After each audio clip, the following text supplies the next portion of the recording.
La Palestine a l'honneur sur ce plateau de toute la vérité. Avec nous, l'ambassadeur de l'État de la Palestine au Sénégal, Safwat Ibrahim, c'est ça? C'est ça. Le nom arabe, sinon Safwat Ibrahim, Les pour deux, parler les deux sont bons. comme les Français. Assalamu alaikum. Alaykoum salam wa rahmatullah. Oui, l'actualité, c'est Jérusalem. Jérusalem, on va en parler au cours de ce débat, mais d'abord les relations avec le Sénégal. Le Sénégal qui a toujours quand même assisté le peuple palestinien, notamment au niveau des Nations Unies. Ces relations, vous nous en parlez? Avec plaisir. En tout cas, si je parle de ces liens solidement bâtis entre le Sénégal et la Palestine, je ne peux pas oublier le rôle du Sénégal, le rôle actif et déterminant sur la scène internationale, et en particulier en tête de ce comité unisien, le plus grand comité pour l'exercice des droits inaliénables du peuple palestinien, créé en 1976, et depuis ses premiers travaux, le Sénégal est réélu chaque année avec toujours la même confiance et la même bénédiction de tous les membres de l'ONU, car le Sénégal a très bien su et sait toujours jouer le leadership en défense de la question légitime du peuple palestinien, de ses revendications vers l'autodétermination et vers l'indépendance et la souveraineté nationale.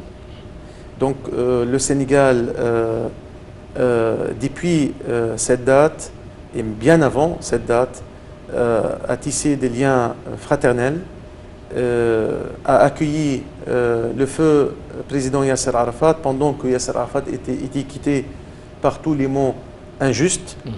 Elle a accordé même le passeport diplomatique sénégalais à Yasser Arafat, à l'époque du président Senghor, grâce auquel Yasser Arafat a pu faire ses navettes même dans plusieurs pays du monde, en Afrique, notamment en Afrique. Le Sénégal était parmi les premiers pays africains à ouvrir un bureau comme nous sommes aujourd'hui dans cette chancellerie. Bon, c'est grâce à cette reconnaissance très mature et très pionnière à la Palestine. Le Sénégal était parmi les premiers pays au monde à reconnaître la Palestine en tant qu'État. À l'issue de cette déclaration d'indépendance de l'État de Palestine en exil lors du Conseil national palestinien tenu à Alger dans sa 19e séance, le 15 novembre 1988. Donc le Sénégal était toujours dans les premiers rangs, non seulement à reconnaître la Palestine, non seulement à défendre la lutte légitime du peuple palestinien, non seulement à abriter Yasser Arafat et à le soutenir dans ses politiques et dans ses ambitions, mais également à résister à toutes sortes de chantages exercés par certaines puissances qui ont cru faussement le pouvoir sur les Sénégalais. Et vous êtes au Sénégal depuis? Je suis depuis le 15 octobre 2015, accrédité depuis le 23 octobre 2015 également. Donc ça fait 2 ans, un peu plus. Ça fait 2 ans. Et cela vous inquiète quand même, cette percée d'Israël en Afrique de l'Ouest globalement et au Sénégal? Il y a eu un froid entre Israël et Sénégal, et Israël avait même rappelé son ambassadeur avec cette fameuse résolution qui faisait face à la colonisation en Palestine. Oui, mais Israël gagne du terrain sur le plan diplomatique. Je ne suis pas d'accord qu'Israël est en train de gagner du terrain. Israël essaye de gagner du terrain. Benjamin Netanyahu a effectué pas mal de déplacements en Afrique de l'Ouest, reçu par les chefs d'État africains. Il a eu un tête-à-tête avec le président Macky Sall du Sénégal. Israël a une diplomatie, oui. Ils essayent. En tout cas, ils ne vont pas réussir à,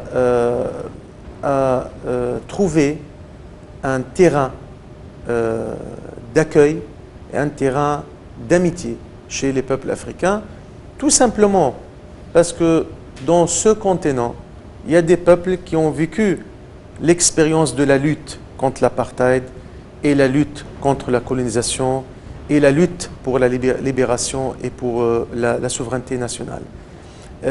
Dans le Sénégal, un pays encore plus particulièrement frère que tous les autres pays africains qui sont aussi en soutien juste et aligné à leurs principes et aux valeurs africains. Quand on parle de l'Afrique et d'Israël, il y a quelque chose qui n'est pas conforme. Même dans le pacte fondateur de l'Union africaine, on sait très bien que les entraves juridiques sont multiples. On ne peut pas être dans un lien normal avec un État qui occupe un autre État, un État comme Israël qui occupe la Palestine et qui colonise ses terres et qui spolie ses ressources et qui expulse et emprisonne son peuple.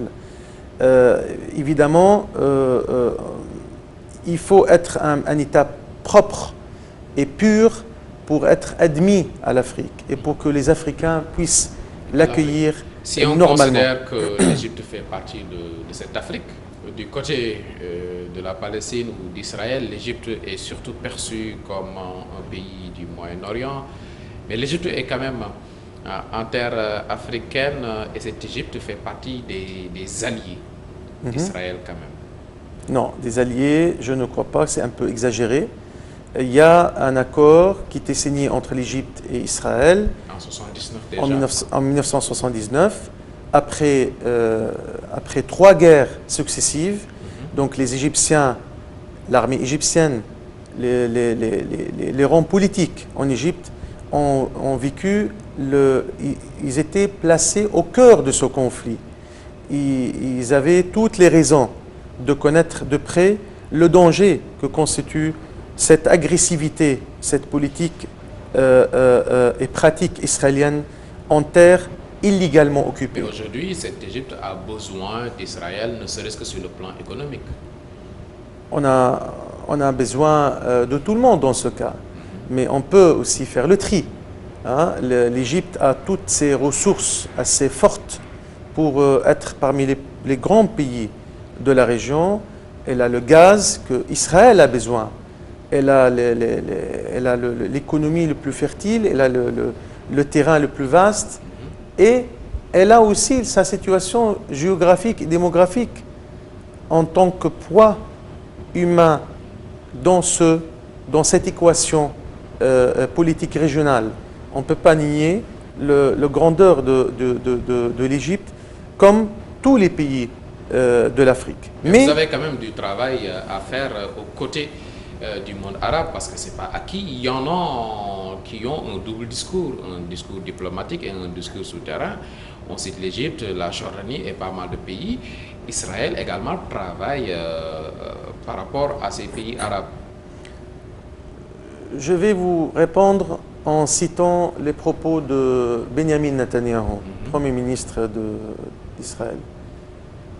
Il a conclu récemment que malgré les traités de paix qui lient Israël aujourd'hui à l'Égypte et à la Jordanie, les deux seuls pays dans ce monde arabo-musulman que Israël a signé des accords avec une relation officiellement normale. Il dit que même avec ces deux pays, Israël peine à trouver des partenaires parce qu'il y a un refus populaire de cet État qui bafoue le droit et qui agresse les frères palestiniens. Pour les Égyptiens comme pour les... C'est lui-même qui tient ses propos. C'est Netanyahou qui l'a dit officiellement que le monde arabe reste un monde hostile que même si on arrive à trouver parfois certaines alliances objectives, le monde arabe n'accueillera pas Israël avec le jet de fleurs, car ils savent que tant que le peuple palestinien réside sous occupation et dans cet état de refuge, et tant que la question palestinienne n'est pas résolue d'une manière juste et durable, il n'y aura aucune possibilité de normaliser les liens avec cette entité d'occupation. Et on sait par l'expérience de l'histoire, ici en Afrique, ce n'est pas la première fois où il y a eu de froid entre des pays africains et Israël. On sait que depuis l'occupation du Sinaï en 1967, le Sénégal, comme quasiment tous les pays africains, ont rompu tout lien avec Israël. Et ces liens ne sont pas repris que, si je ne me trompe pas, qu'après 1992. Parce qu'il y avait cette lueur d'espoir qu'avec les Palestiniens, ça peut marcher. Donc le risque existe toujours, le froid il est toujours dans l'atmosphère, tant que Israël se croit supérieur au droit international et met à racler à toutes les résolutions unisiennes, dont le Sénégal et tous les autres pays libres de ce monde éveillé et à l'initiative. Quand on voit la résolution portée brillamment par le Sénégal et d'autres pays et qui a permis à l'adoption d'une résolution avec 14 voix favorables, et les Américains à l'époque de M. Obama se sont abstenus, heureusement. Cette résolution aujourd'hui figure parmi les messages les plus clairs à envoyer à cette occupation. Que même si nous entretenons de liens soi-disant officiels et diplomatiques, mais nous n'allons pas vous donner raison, vous à Israël, de rester dans la négligence totale ou dans la négation totale de droits palestiniens. Oui, le message du Sénégal est clair à ce propos. Entre-temps, Donald Trump est devenu le président des États-Unis et ça change beaucoup de choses. On parle de Jérusalem et de son statut. Pour rappel, Jérusalem, sa partie est, annexée par Israël après le conflit avec la Jordanie en 1967. Jérusalem, toujours Israël, a proclamé Jérusalem comme sa capitale indivisible. La communauté internationale qui refuse cette annexion du parti Est de Jérusalem, la ville qui regorge pas mal d'histoire et sur le plan religieux qui a beaucoup de symboles, aussi bien pour les communautés juives, catholiques comme musulmanes. Oui, aujourd'hui, la décision de Trump, quelle est sa portée? D'abord, cette décision, il faut le dire, est un choc à la communauté internationale dans sa globalité. Ce n'est pas seulement une décision anti-palestinienne. Ce n'est pas seulement, et ce n'est pas non plus une décision contre le droit international. C'est une décision également contre la politique états-unienne et le rôle de parrain que jouaient depuis des décennies les États-Unis d'Amérique et toutes les administrations précédemment entrepris des positions en maintenant le statu quo de Jérusalem et en faisant traiter cette question dans l'avenir d'un accord final et définitif, faisant partie des 5 dossiers à traiter dans les négociations. Maintenant, revenons un petit peu en arrière.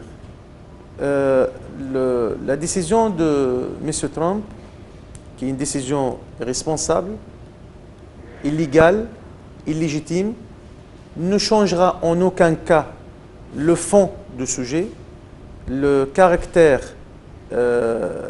démographique, juridique et éthique de ce statut, le statut de cette ville 3 fois sainte, la ville de Jérusalem. Palestine veut toujours Jérusalem-Est comme sa future capitale. La Palestine ne peut pas réclamer que Jérusalem, capitale éternelle et seule capitale de son futur État, établi sur tous les territoires du 4 juin 1967. Car la ville de Jérusalem, on parle d'une ville qui fait partie des autres territoires occupés lors de la guerre agressive menée par Israël contre plusieurs pays limitrophes des frontières. C'est une ville donc palestinienne occupée. Ça a été décidé et ça a été objet de 26 résolutions adoptées par le Conseil de sécurité, dont les Américains n'ont jamais opposé leur veto. Parfois ils étaient favorables, parfois ils étaient abstenus. Et 26 résolutions adoptées par l'Assemblée générale des Nations unies et 6 résolutions importantes et majeures adoptées par l'organisation de l'UNESCO à Paris. Donc considérons le descriptif de cette ville comme une ville palestinienne occupée. C'est une ville donc qui fait partie de l'avenir de ce territoire que nous revendiquons, territoire de ce futur État palestinien. En même temps, Israël est en train de saper le droit international en mettant en place des lois discriminatoires, des lois contournant le sens de cette unanimité internationale. En 1980, vous l'avez très bien dit, Israël a mis en place une loi permettant à annexer juridiquement, parce qu'on parle de la loi israélienne, Jérusalem et la considérer une capitale indivisible, capitale de l'État d'Israël. Cette loi a suscité vite des réactions par toute le communauté internationale, y compris par les Américains, en faisant même établir des rapports, des décisions, annonçant que tout changement de statut de Jérusalem par la force d'occupation sera considéré caduc, illégal et illégitime. Tout ce que Israël a mis en mesure juridique ou même en termes de pratiques et des politiques sur les terrains, qui a visé de changer le statut démographique ou géographique ou juridique de cette ville, est considéré illégal et qui ne cause aucun effet dans l'avenir. Une ville qui fait à peu près 900 000 habitants, le tiers simplement est palestinien. Et aujourd'hui, avec cet appui des États-Unis de Donald Trump, la donne a complètement changé quand même. Cette ville était peuplée en 1967 par 99% des Palestiniens. La ville est une ville palestinienne, est une ville peuplée par des autochtones, musulmans, chrétiens, certains juifs, mais ça reste une ville occupée. Ville occupée. Jérusalem, une ville occupée. Nous allons en reparler dans la seconde phase de cette émission. Oui, Jérusalem et cette décision de Donald Trump de placer son ambassade pour Israël dans cette ville mythique. Oui, une courte pause pour de la publicité avant de revenir sur ce plateau.